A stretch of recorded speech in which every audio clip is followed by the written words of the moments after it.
ഇന്ന് പുലർച്ചെയാണ് ഡിറ്റ്വ ചുഴലിക്കാറ്റ് ശ്രീലങ്കൻ തീരം തൊട്ടത്. ചുഴലിക്കാറ്റിനെ തുടർന്നുണ്ടായ ശക്തമായ മഴയിലും പ്രളയത്തിലും ഭൂചലനത്തിലും 130-ലധികം പേർ മരിച്ചെന്നാണ് കണക്ക്. ദുരിതാശ്വാസ സാമഗ്രികളുമായി ഇന്ത്യയുടെ നാവികസേനാ കപ്പലുകളും വ്യോമസേനാ വിമാനവും ശ്രീലങ്കയിലെത്തി.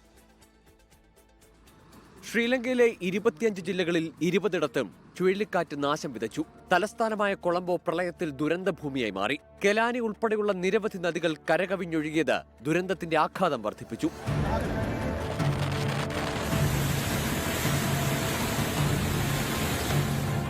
ചുഴലിക്കാറ്റിനെ തുടർന്ന് 300 മില്ലിമീറ്റർ മഴയാണ് ശ്രീലങ്കയിൽ പെയ്തത്.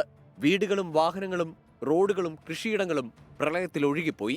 170-ലധികം ആളുകളെ കാണാതായെന്നാണ് റിപ്പോർട്ട്. നാശനഷ്ടങ്ങൾ ഇനിയും ഏറുമെന്നാണ് അധികൃതർ അറിയിക്കുന്നത്. വലിയ വനസമ്പത്തും കൃഷിയുമുള്ള ശ്രീലങ്കയിൽ നാശനഷ്ടങ്ങൾ ഇപ്പോഴും കൃത്യമായി കണക്കാക്കാൻ സാധിച്ചിട്ടില്ല. മനുഷ്യരെ പോലെ തന്നെ മൃഗങ്ങളെയും പ്രളയം വലിയ തോതിൽ ബാധിച്ചിട്ടുണ്ട്.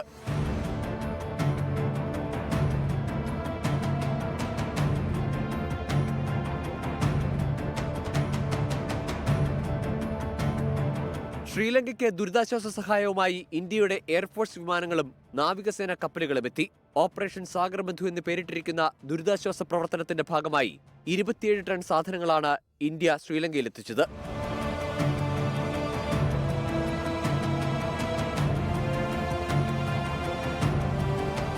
അവശ്യ സാധനങ്ങൾ കൂടാതെ ദുരിതാശ്വാസ പ്രവർത്തനങ്ങൾക്കായി 80 NDRF സേനാംഗങ്ങളെയും ഇന്ത്യ വിട്ടു നൽകി. അപകട വാർത്ത പുറത്തു വന്നപ്പോൾ തന്നെ പ്രധാനമന്ത്രി നരേന്ദ്രമോദി ദുരന്തത്തിൽ അനുശോചനം അറിയിച്ച് രംഗത്തെത്തിയിരുന്നു. സഹായം നൽകിയ ഇന്ത്യക്ക് ശ്രീലങ്കൻ വിദേശകാര്യമന്ത്രി വിജിത ഹെരാത്ത് നന്ദി അറിയിച്ചു. International desk 24.